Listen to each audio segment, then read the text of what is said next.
In this video, I want to talk a little bit about Mailchimp, and you might say, well, Mailchimp is not exactly our competitor.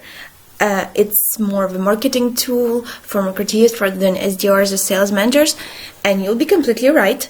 This is not our direct competitor. However, over these years that I work in Reply, when I try to talk about my place of work with people who are not, let's say, that much into SaaS businesses or let's say cloud solutions and things like this, when I try to explain them what Reply is, they always ask, so is this something like Mailchimp? Does your company do what Mailchimp does? And it was an interesting thing for me to discover why these people know Mailchimp but don't know Outreach, for example. So that is why I decided to look into it and see what attractive or cool things they have that makes them so well known.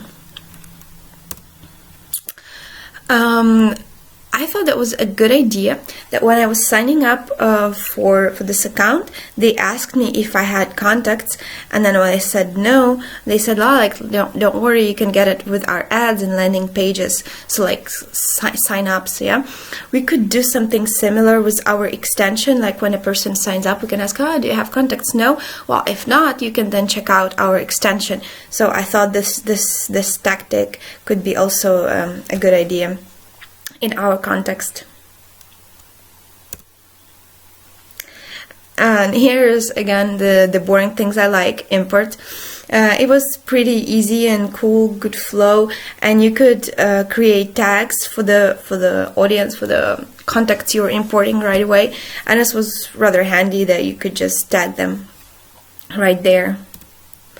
And also I liked how it was, when the file was uploaded, you could just scroll around and see the fields and map them and actually view them as it is here.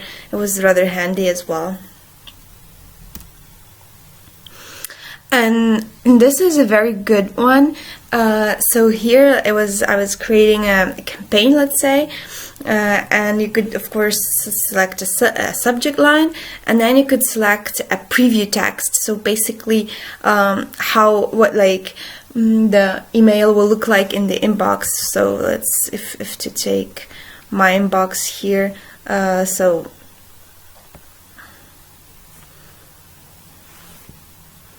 Basically, you could even select a slow internet, sorry for this. Yeah, so you could even select this preview text and make sure that here the information that you want, the catchy information, is right there.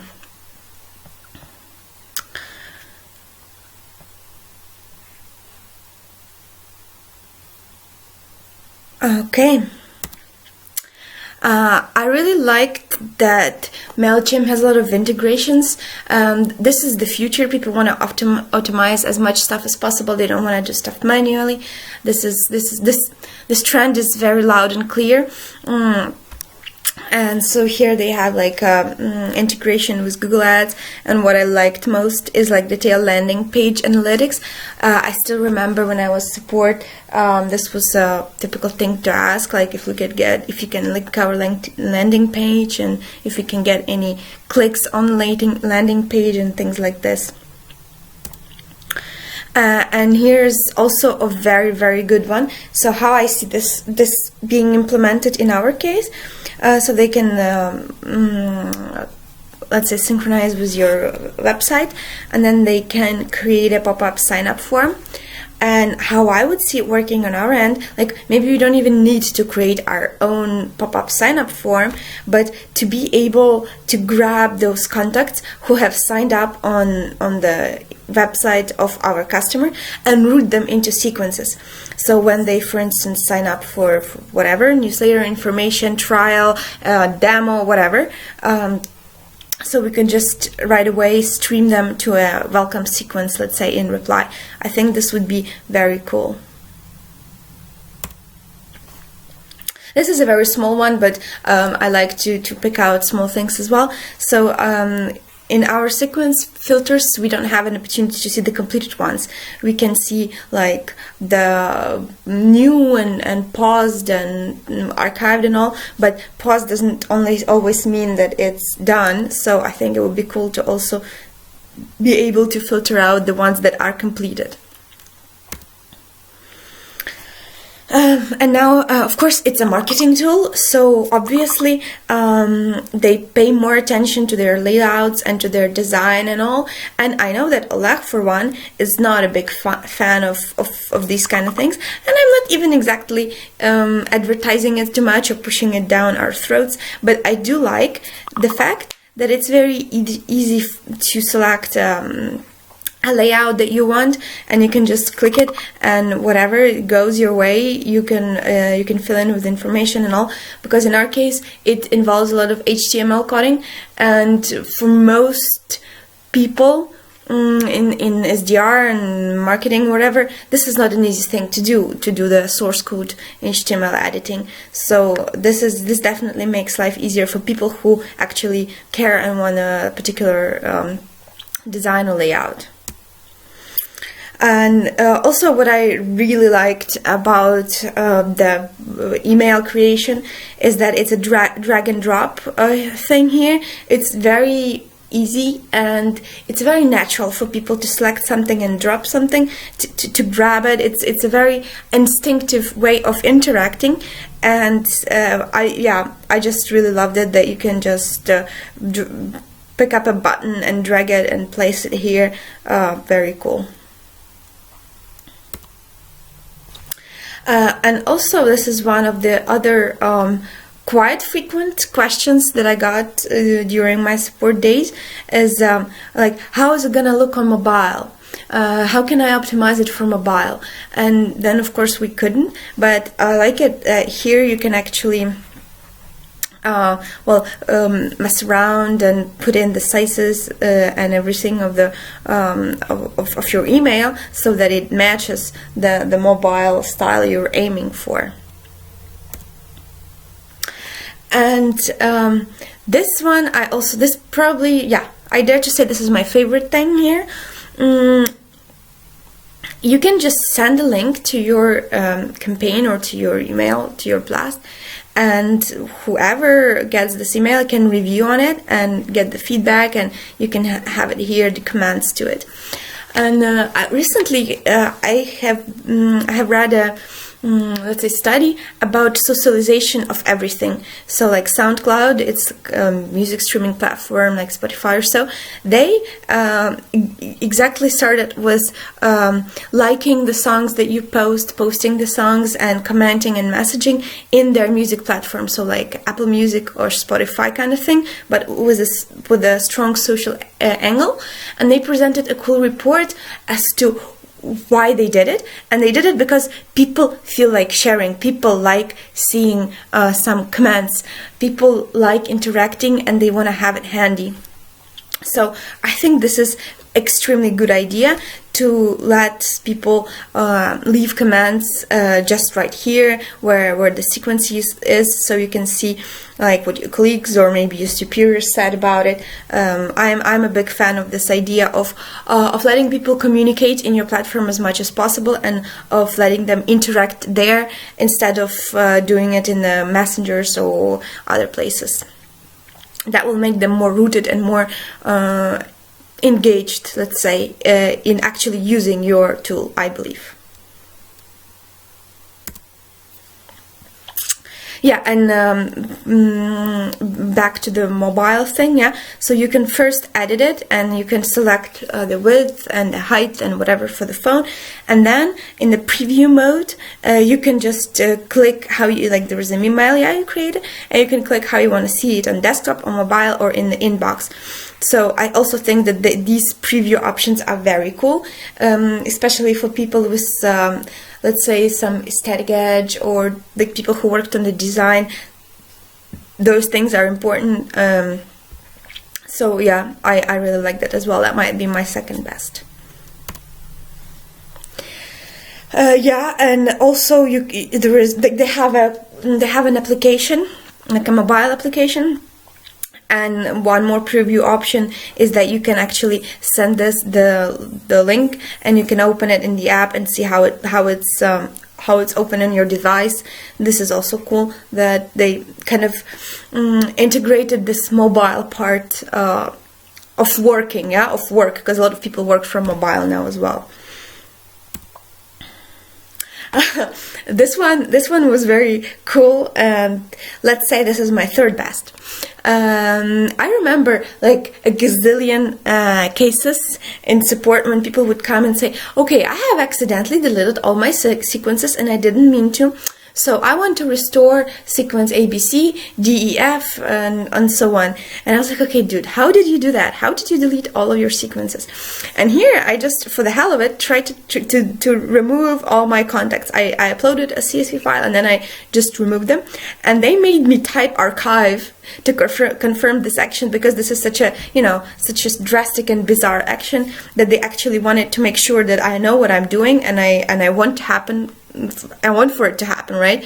So they made me type archive to confirm. And I think this is a very good idea. It's like protecting people from doing something they didn't really read into or things like this. So I think if we would do this, then we would have way less information to restore, and less campaigns and sequences, to re-archive and things like this. So yeah, I liked it. The Axe support agent in me was super stoked about this one.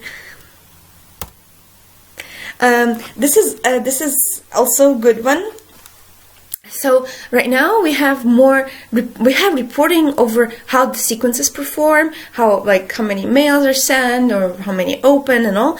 And here it's actually reporting on how many people are engaged, how many people are being added into the system, how many of them are being employed and things like this. I think it's also a very good idea to show things like this.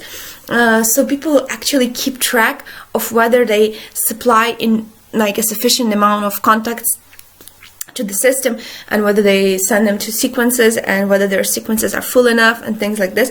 So I think this is worth implementing on our side as well, and yeah, to show, for instance, how many people are added daily or weekly or monthly, and how many of those people are placed into sequences, and let's say how many of those people that were added to sequences finished them or whatever. So just the user, our user can see if they need to add more contacts, or if, for instance, they have too many, they need to stop their lead sourcing activities. I think that would be useful. This is also a good one. I like forms. This is something personal. Yeah, I think they're cool. And also, another case that I had a lot when I was in support is when people, for instance, hold a webinar or some other kind of event, they often asked me if okay, we're sending out this Google form, for instance, and then if people fill it in, I want them to be finished or replied or whatever, so they are not bugged anymore with my further emails. And there was no way to do so, and I think that it would be cool, for instance, if we would have are also form builder or something like this, and then when people respond to it form, so they fill it in, they sign up for whatever, then they are being paused or finished or routed into a different communication, so they are not getting follow-ups about this event. So yeah, this is the idea, and I think it's a pretty cool one. I also liked their segmentation. So, for instance, I was in the Manage Contacts group tab. And I could, for instance, create a segment where LinkedIn is not blank. I think it would be very cool for our users. For instance, I'm creating a sequence that will contain 3 LinkedIn steps, and I want to make sure that all people that are placed in this sequence actually have a LinkedIn URL. So, and this is such a quick and easy way to segment those people. Very handy, I think.